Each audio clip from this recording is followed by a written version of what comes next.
News Center 5, New England's favorite news. This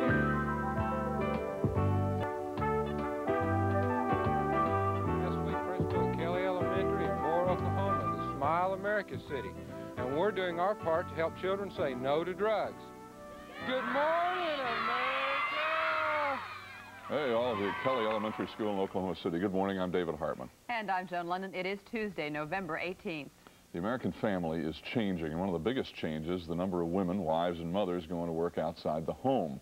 Look at the impact of that in just a few minutes. And speaking of families, we're going to meet William Kennedy, Pulitzer Prize-winning author, and his son have written a book together. Also coming up, Meredith Baxter Birney and David Birney, a couple of fine actors, also husband and wife. We'll find out what's new in their lives, both on and off screen. And then John Stossel with a report on toys, which says that the ones our children want the most aren't always the ones they like the most. We'll see what that means in a minute. A minute after 8, first, Steve Bell with all the news down in Washington. Hi, Steve. Hi, David. Joan. Good morning, everyone. If North Korea's President Kim Il-sung is familiar with Mark Twain, he could be excused for recycling Twain's ironic statement that reports of my death have been greatly exaggerated. Kim has put to rest reports of his own assassination in the most obvious way possible by appearing in public. Jim Laurie reports.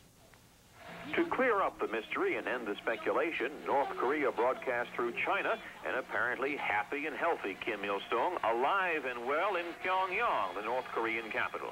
There greeting the Mongolian president on a state visit. No sign of anything unusual. Meanwhile, in the South, where the story of Kim's presumed death began, there was some embarrassment and a new statement from the South Korean Defense Ministry. While a confused public read that Kim was indeed alive, the government insisted there really were loudspeaker broadcasts along the border saying Kim had died and that North Korea's defense minister had taken over. The Seoul government claimed there had either been an aborted power struggle or that the North was engaging in a new kind of psychological warfare to, and I quote, hide a scheme for military provocation. Another possibility, though, could not be overlooked, that it was the South Korean military here which had manufactured the whole thing to stir up anti-communist feelings. Jim Laurie, ABC News, Seoul.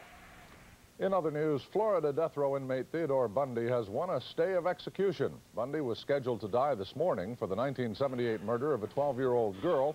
He's also been convicted of killing 2 women students at Florida State University. Authorities in France suspect the leftist organization Action Direct in yesterday's murder of Renault President George Bess. The 58-year-old industrialist was shot at close range by 2 young women outside his home in Paris. Police say the murder resembles other killings claimed by Action Direct. 2 Arab defendants in a West Berlin bomb trial say they got their explosives from a Syrian Air Force colonel at the Syrian embassy in East Berlin. Palestinians Ahmed Hazi and Farouk Salama are accused of bombing the German Arab Friendship Society last March. And Secretary of State Shultz, who's expressed open opposition to arms deals with Iran, may now have made his point with President Reagan. Kenneth Walker reports. As he met Argentine President Alfonsine, President Reagan tried to rebut concerns that he may again authorize secret arms deals with Iran. We have absolutely no plans to do any such thing. Like other administration officials, the president refused to rule such sales out flatly, as some in Congress have urged him to. White House spokesman Larry Speake said the January 17th so-called intelligence finding the president signed authorizing arms shipments to Iran remained in force, despite an official embargo against such sales. And while continuing to deny the arms were a ransom for American hostages, Speakes did acknowledge that the document authorizing the arms sales did include the release of the hostages as one of 4 objectives. Secretary of State Shultz has distanced himself publicly from the policy, but the president denied he'd fire Shultz for it. And a State Department spokesman continued to insist that Shultz remains the prime administration mover in foreign policy. The Secretary and the Department of State are the chief architects of foreign policy in the broadest sense. It's always been the case, and that continues to be the case. White House officials admit that they've suffered a rare and serious blow to their credibility over this controversy. The president said he'll try again at his press conference on Wednesday to continue the drive he began with his speech last week to try and turn the tide of public opinion. Kenneth Walker, ABC News, the White House.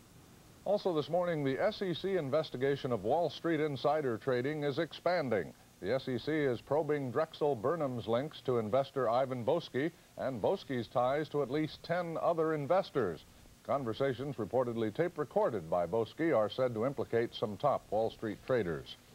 The U.S. Supreme Court has agreed to decide whether thousands of Japanese Americans who were interned in American camps during World War II may sue the federal government. Many Japanese Americans have been battling a 1944 High Court ruling denying their claims. A federal judge in California has ordered a 5-year-old AIDS victim back to school. Ryan Thomas was suspended after he bit a classmate, but the judge says he poses no risk to other students. Ryan's father says the family's very happy. And the American Heart Association says even very young children should be educated against the risks of heart disease. The AHA says all children over the age of 2 should cut their fat intake, exercise at least 3 times a week, and learn the dangers of cigarette smoking. Kathleen Sullivan takes a look ahead now at events coming up on today's news calendar. Kathleen? Pope John Paul II begins a 2-week, 30,000-mile trip today. Among the countries the Pope is to visit, Australia, New Zealand, and Bangladesh. The U.S. Conference of Mayors is planning anti-drug activities today in 350 cities. Chicago's Mayor Harold Washington is trying to get 250,000 Chicagoans to pledge to lead drug-free lives. Well, it's getting near Christmas, and the Consumer Product Safety Commission is holding its annual toy safety hearing today. In Los Angeles, a reception is being held today to honor 45 celebrities who made public service announcements telling people that AIDS is preventable as long as people have the facts. And this evening on ABC's World News Tonight with Peter Jennings, a report on how highway drug searches may be violating individual rights. Thank you, Kathleen, and stay tuned, because, finally, the ideal feminine body of the future will feature voluptuous curves. This according to Mademoiselle magazine. Last February, Mademoiselle announced that skinny girls ain't sexy, and they encouraged women to keep the extra 5 pounds that they're forever trying to lose. Now the magazine's gone a step further, saying the new ideal figure is healthy, robust, and strong. Mademoiselle cites actresses Kelly McGillis, Kathleen Turner, and Sigourney Weaver as examples of the new ideal. That's our news at 8, and here are David and Spencer with commentaries on the perfect feminine physique. Sexiness has nothing to do with how it's all packaged. It has to do with the woman. Oh, really? As far as I'm concerned. Tell me more, David. No, that's all I have to say. No. Let him dig himself out of this one. No, it has to do with the whole persona of a woman and not exactly how she happens to be shaped. I fully agree. I do agree with that. But I think Ruben had a good point also. What's that? Rubenesque. I do like the curvier figure as opposed to the skinny model type. You do? I really do. This show's taking on an intellectual fervor. I call that talking intellectual. All right, a little culture. Time for weather now? That's a very little culture. Let's go to weather. I know how to get out of this one. Here we go. I think the question here is, does life imitate art, or does art imitate life, or does life imitate Ruben? Oh, well. A lot of clouds on the weather map this morning, and we have what we call an active weather pattern, which is a euphemism for lousy weather. A lot of clouds pushing through the eastern part of the country, triggering a lot of precipitation. And out west, we have a lot of storminess moving in off the Pacific. Let's close in on the west right now. And the North Pacific is really a storm factory right now. It's just kicking out one storm after another and shooting these storms towards the Pacific coast. We have a major one here off the North Pacific, a smaller storm off the South Pacific. Right now, snow developing over the Cascades, heavy rain along the coastal areas of Washington State and Oregon, gale force winds up to 50 miles per hour, gusting. This is a messy weather picture. Down in the southwest, we have desert rains from the Pacific moisture kicking in from that smaller low. It'll be raining and local flooding likely today around Las Vegas and Phoenix. And that's a look at the national weather picture. Here's what's going on in your local area. Good morning. This is meteorologist Bob Copeland. We'll have some sunshine and rather mild weather for a while. Temperatures 45 to 50, but clouding up again this afternoon. Tonight, cloudy with some rain developing, likely changing to snow as it cools to freezing by morning. That's the latest from News Center 5. And we'll have one more look at the national weather picture in the next half hour. Joan? Thank you, Spencer. Right now, it's 9 minutes after, and here's this morning's report from Chantal in Hollywood. Good morning, Joan, and good morning to you, America. 3 of Hollywood's hottest stars came out to dispel rumors about the slipping ratings on ABC's Dynasty. John Forsythe, Joan Collins, and Linda Evans all signed next year's contracts in front of members of the press, affirming their commitment to the show, which is no longer #1. Tom Selleck's Magnum P.I. is their main competition. We won't be on the bread line after all. And producer Leonard Goldberg won't be standing in any bread lines either. On December 1st, he begins his reign as president and chief executive officer at 20th Century Fox. Goldberg says, I want to make movies with filmmakers who have passion.